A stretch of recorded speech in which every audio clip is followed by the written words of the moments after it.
ห่มเย็นความสดชื่นแจ่มใสแห่งจิตแห่งใจแห่งศีลแห่งธรรมจงบังเกิดมีแก่พวกเราท่านทั้งหลายโดยทั่วกันทุกท่านทุกคนในโอกาสนี้เอาโอกาสต่อไปอาตมาภาพในนามต่างคณะสงฆ์จะได้กล่าวสัมโภชนียคถาอันเป็นหลักธรรมคำสอนในทางพุทธศาสนาเพื่อสดับสติปัญญาของพวกเราท่านทั้งหลายสืบต่อไปตามสมควรแก่โอกาสและเวลาจะบังมีก็ขอให้พวกเราท่านทั้งหลายจงได้ตั้งใจใส่ใจสดับรับฟังเพื่อจะได้นำไปเป็นข้อคิดในการปฏิบัติกิจชีวิตประจำวันเพื่อให้เกิดประโยชน์แก่ตนเองแก่ครอบครัวแก่งานสร้างแก่ประเทศชาติแก่พุทธศาสนาสืบต่อไปในโอกาสนี้เอากับวางมือลงก็ได้ยังไงนั่งฟังด้วยความเคารพบนอกก็ได้นั่งคัตตมาดก็ได้ได้บ่ผิดดอกยันจะโอ้ยมันบ่คักยันบ่เคารพบ่แม่นได้ได้บ่ผิดนั่งเอาที่ว่าเฮาถนัดให้เฮาสบายเพื่อสิได้ผ่อนคลายนะนั่งโดนมันก็สิปวดขาปวดแข้งมันตัวนั่งเอาที่สบายนะนั่งคัตตมาดก็ได้บ่เป็นหยังบ่ผิดเพิ่นเอิ้นว่ากล่าวสัมโมทนียคถาคือกล่าวคำอนุโมทนาชื่นชมยินดีนำคณะญาติโยมที่ได้ทำบุญและก็พร้อมโดยคณะญาติทั้งหลายเพื่อนมิตรสหายลูกหลานได้มาร่วมกันทำบุญเป็นสังฆทานมานี่อาตมาภาพแนะนำตัวแทนคณะสงฆ์ก็จะได้กล่าวคำอนุโมทนาสาธุการชื่นชมยินดีเป็นการผสมเกสรเฮ็ดให้บุญมันเจริญยิ่งขึ้นไปคือบอกเหตุบอกผลเพื่อให้เฮาได้เข้าใจในหับหู้ในสิ่งที่คิดกิจที่ทำถอยคำที่กล่าวสลายเฮาบ่เข้าใจนะในเมื่อเฮาบ่เข้าใจเฮาเฮ็ดมันก็บ่ตรงแม่นบ่บ่ไปถึงจุดหมายนะเฮ็ดนั้นคือกันนี่แหละเฮาขาดหลักการจริงๆแล้วมันบ่แม่นเรื่องยากการสร้างน้ำกระทำบุญมันเป็นเรื่องง่ายๆแต่ว่าเฮาบ่เข้าใจหลักการนะในการกระทำมันก็เลยบ่สำเร็จประโยชน์อันสูงเข้าใจบ่มื้อนี้เฮามาประลบบุญแล้วได้ทำสังฆทานทำสังฆทานคือได้ถวายภัตตาหารแก่พระสงฆ์อันนี้ก็สังฆทานนี่คือว่าตามชุดต้อง4 องค์ขึ้นไปถ้ารุด4นี่มันบ่เป็นสังฆทานมันเป็นบุคลิกทานแต่ว่าเพราะฉะนั้นมื้อนี้ก็ได้ครบ4เลยเนาะ4 องค์แล้วถือว่าเป็นสังฆทานคือทานในสงฆ์คือบ่ได้จำเพาะเจาะจงที่การให้ทานเฮ็ดอะไรมันสิมีประโยชน์มากมีผลมากอันนี้สิทานแบบใดเฮ็ดแบบใดนะเพราะนั้นว่าเมื่อนี้สิเว้าเรื่องการให้ของคนฉลาดจริงๆมันมีหลายอย่างเนาะการให้ของคนฉลาด5 อย่างการให้ของคนฉลาด8 อย่างมันมีหลายอย่างเด้เอาซ้ำหานี่ก็พอแล้วเนาะ8นี่สิหลายโพด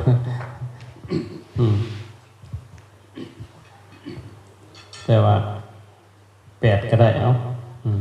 เพื่อสิได้เข้าใจเพิ่นเอิ้นว่าสัพพุริสทานทานของคนฉลาด8 อย่างการให้ของคนฉลาด8 อย่างให้แบบใด1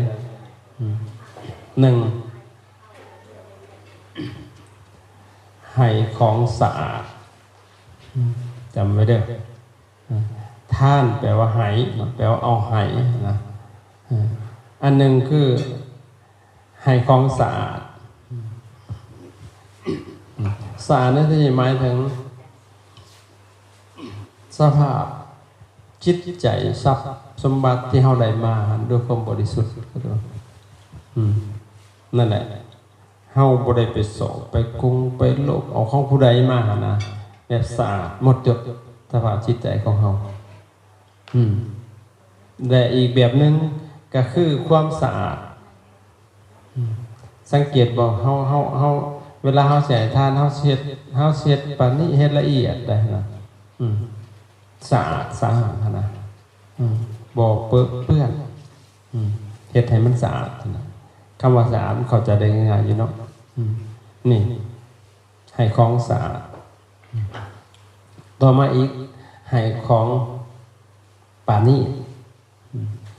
เนี่ยหมายถึงมันดีนะดีในที่นี่หมายถึงว่าบ่หมายถึงว่าไปแข่งกับของเศรษฐีเขาได้ซ้ำศักยภาพของเฮาซ้ำที่เฮาเคยใส่เคยกินแต่ว่ามันสิดีที่สุดสำหรับเฮานะนั่นแหละเพิ่นของปานี่ดังเช่นเวลาเฮาสิทานผ่าเฮาก็เลือกเนื้อที่มันปานี่นะมันละเอียดนะส่วนหลายเฮาบ่เข้าใจพระอาจารย์เคยเห็นแต่ก่อนโยมโดยเฉพาะยามเข้าพรรษาเพิ่นสิเอาผ้าไปถวายวัดนั่นแหละแต่มาสังเกตเบิ่งผ้าเขาเจ้ามันบ่ปานนี้นะ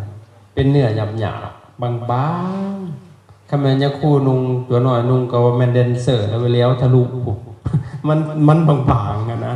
อันนั้นมันบ่ปานนี้เพิ่นก็บ่ใส่ให้เด้เข้าใจบ่นั่นแหละผ้าไตรนั่นแหละมันบางๆจะแห้งๆเลี้ยวเบิ่งก็เนื้อ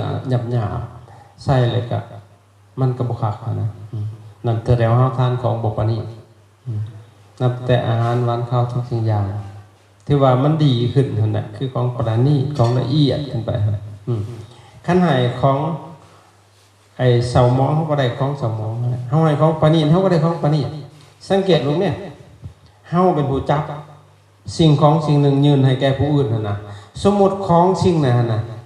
มันขี้ร้ายก็แสดงว่าเฮาก็ได้ให้ของขี้ร้ายผู้รับก็ได้รับของขี้ร้ายบัดบุญนั่นตอบขึ้นเฮาก็ได้ของขี้ร้ายที่เก่าได้เข้าใจบ่เพราะนั้นมันเวรคืนนะเข้าใจบ่เพราะฉะนั้นเฮาให้ของดีเฮาก็ย่อมได้ของดีได้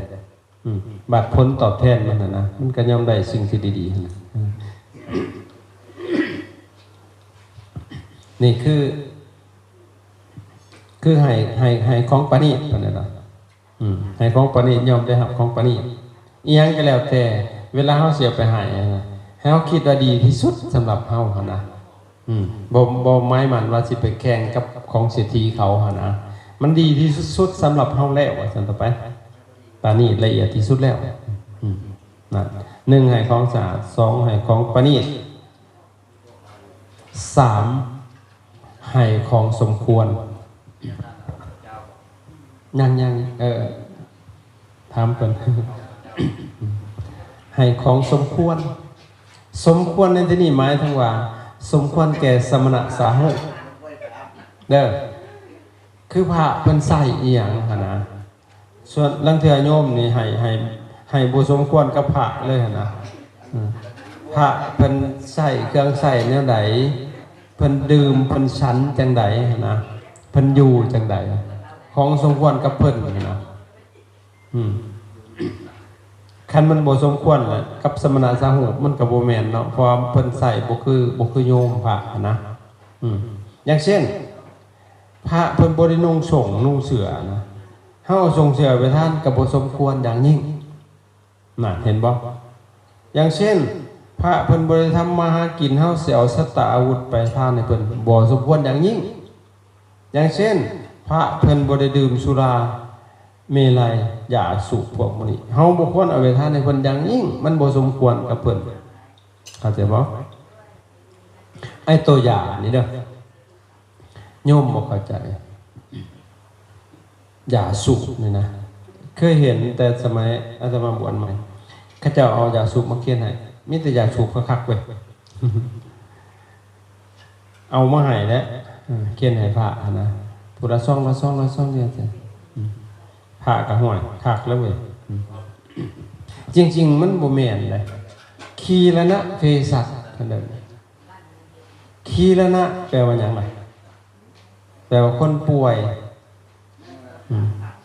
เภสัชแปลว่ายาเข้าใจป่ะยารักษาคนป่วยนะเข้าใจป่ะ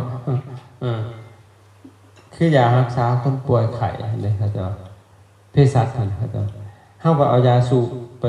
ให้คนไข้สูบตายซ้ำมันบ่แม่นแต่ว่านั่นน่ะนี่คือพิษแล้วเฮาต้องเอายาดีเจ็บหัวปวดท้องอีหยังต่างๆไปให้ทานเด้อพวกยาสูบบ่แม่นเด้พิษซ้ำพิษต่อวินัยก็จับนึงถ้ามันอยากสูบกับเพิ่นชื่อเอาเองเพิ่นเฮาบ่มีส่วนบาปนำนะครับแต่ว่านั่นแหละดีบ่ได้เอาน้ำไฟให้ต่อพร้อมเพิ่นแม่นเห็นบ่แต่เขาเจ้าก็เค้นให้พระอาจารย์ก็เอาแต่กาแฟนั้นมันได้นะเป็นประโยชน์จังได๋นะไปทำประโยชน์ได้แต่ยามันบ่บอกแล้วมันบ่แม่นแนวค่อยเชื่อเห็นบ่นั่นแหละคือของบ่สมควรแล้วต่อสมณะสาหุนะให้ส่งให้เสื้อบ่สมควรกับพระให้เหล่ายาสิบ่สมควรแต่ว่าเห็นบ่ให้มันสมควรกับสมณะสาหุนี่แนวใดก็แล้วแต่ให้คิดว่ามันสมควรกับสิ่งที่เพิ่นใช้ขนาดนี่ให้ของสะอาดให้ของปานีให้ของสมควร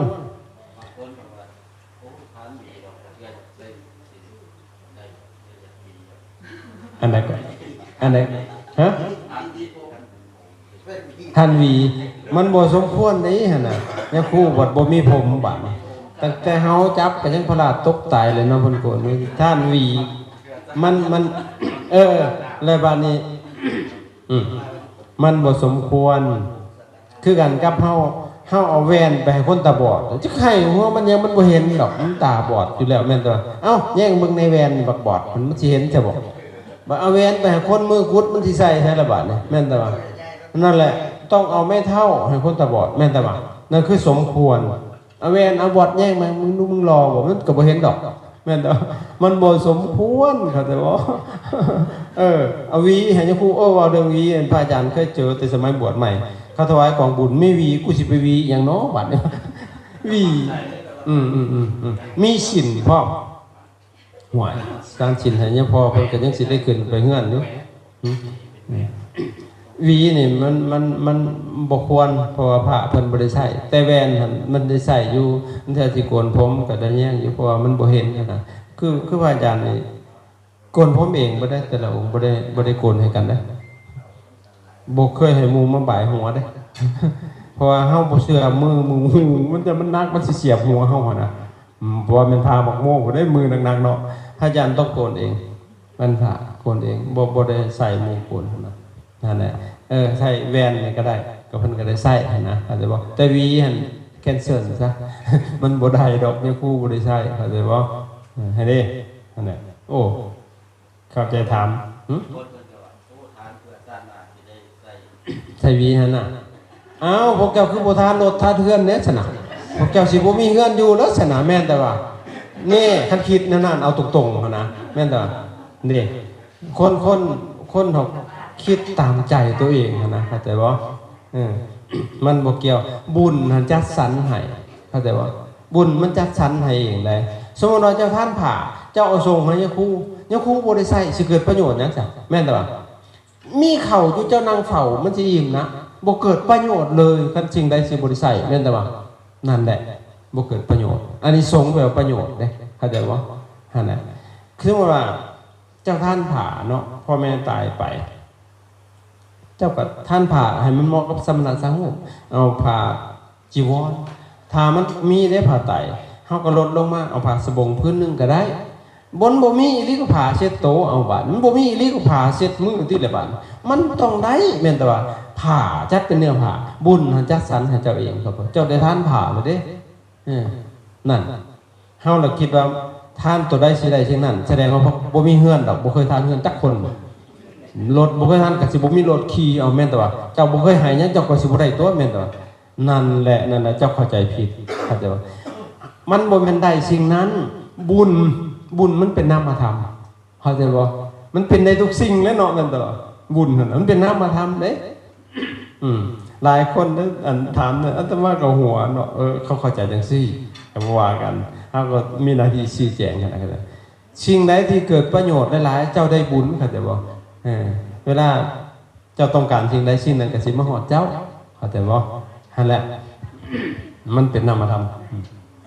ที่นี่ให้ของสมควรแล้วก็ให้ถือการให้ถือการอยู่ได้การใดควรให้สิ่งใดเอาสมมุติว่ายามหนาวเจ้าสิให้หยังเจ้าก็ให้ผ้าห่มเนาะไปเอาพัดลมมาทานเพื่อกับบริษัทให้เจ้าได้ตอนนั้นมันหนาวเนาะแม่นแต่ว่ายามร้อนนี่ก็ให้พัดลมสิให้คันห่มให้หยังก็ว่ากันไปหั่นนะให้มันถือการเข้าใจบ่ยามมื้อแลงได้สิให้อีหยังเพิ่นเอาข้าวมาให้เพิ่นก็บ่ถือการอีกแล้วหั่นอันนั้นปานะที่มันเหมาะสมในเวลาของเพิ่นครับตัวและนี่เพิ่นที่ว่าการให้ของคนสละมันสิมีอานิสงส์มากมีประโยชน์มากให้ของสะอาดให้ของปานีตให้ของสมควรให้ถือการถึงเวลาต่อมาอีกวิจยะพนังเทติเลือกแล้วจึงให้ได้เลือกสิ่งของเขาเลือกฮอดผู้รับเนี่ยก็ฮอดทักขินยบุคคลเลือกแล้วจึงให้คิดว่าดีที่สุดสำหรับเฮานะที่หาได้แล้วก็ต่อมาอีกให้เนืองนิดให้บ่อยๆนะบางคนแบบปีนึงก็บ่ทำบุญเดือนนึงนะของนมหาตาแต่บุญอยากให้บุญซอยไม่สิซอยจังได๋ก็บ่ได้ทำไว้เนาะอยู่ดีมีแห้งปีหน้าสิทำบุญเพิ่นว่าบ่เทื่อเพิ่นตายก่อนปีหน้าได้บ่ได้ทำจ้อยมันทำได้ตลอดกาลก็แต่ว่าบุญนะคือเราสู่ฟังเมื่อคืนนี่เนาะทางนำมาซึ่งบุญมี10ประการพุ่นแม่นแต่ว่าคือเฮาทำได้ตลอดกาลหั่นเด้คือทำได้อยู่ตลอดบ่แม่นแต่ว่าเรื่องการให้ทานเด้เรื่องการรักษาศีลมันก็เป็นบุญเรื่องการอ้อนน้อมตนมันก็เป็นบุญหั่นเด้ครับแต่ว่าคือมันทำได้ตลอดกาลหั่นนะส่วนแล้วรอเนาะรอให้ร่ำรวยจังสิเฮ็ดบุญเอาตายก่อนซ้ำบ่ทันได้รวยบ่ได้เฮ็ดแม่นบ่นั่นเพิ่นเรียกว่าอภินะให้บ่อยๆอภิหาทานังติคือให้บ่อยๆให้ทานให้บ่อยๆให้เรื่อยๆของหลายมาจากของน้อยแม่น้ำใหญ่มาจากแม่น้ำน้อยเฮาเฮ็ดเรื่อยๆมันก็สิหลายเองคือฝนตกเนาะฝนตกมันบ่ได้ตกเม็ดใหญ่ซะก็ปั่นเด้เม็ดน้อยแต่มันตกเรื่อยน้ำจักมันมาได้ทางใดบุญก็เช่นกันมันก็สะสมเขาจะบอกเพิ่นจะให้เรื่อยๆมีโอกาสได้ทำเรื่อยๆทำบุญหั่นนะในชีวิตประจำวันของเฮามันสิมีบรรยากาศบุญตลอดกาลถ้าเฮาเข้าใจอยากจะเห็นคนอื่นเฮ็ดอีหยังต่างๆมานั่งหน้าศาลเฮาก็ไปซอยมันก็เป็นบุญเลยเด้เข้าใจบ่น้ำใจหั่นนะเห็นเขาลำบากก็ซอยน้อยนึงก็เป็นบุญเลยเด้เข้าใจมันบุญมันทำได้ตลอดกาลเฮาเลยมาเข้าใจแต่ว่าบุญนะคือให้ทานส่วนหนึ่งในการให้ทานทานนี่เป็นโภคทรัพย์สมบัติถ้าผู้ใดมากให้ก็สิมีโภคทรัพย์ถ้าผู้ใดบ่มากให้ขี่ก็บ่ให้มากินก็เจ้าอึดอยาก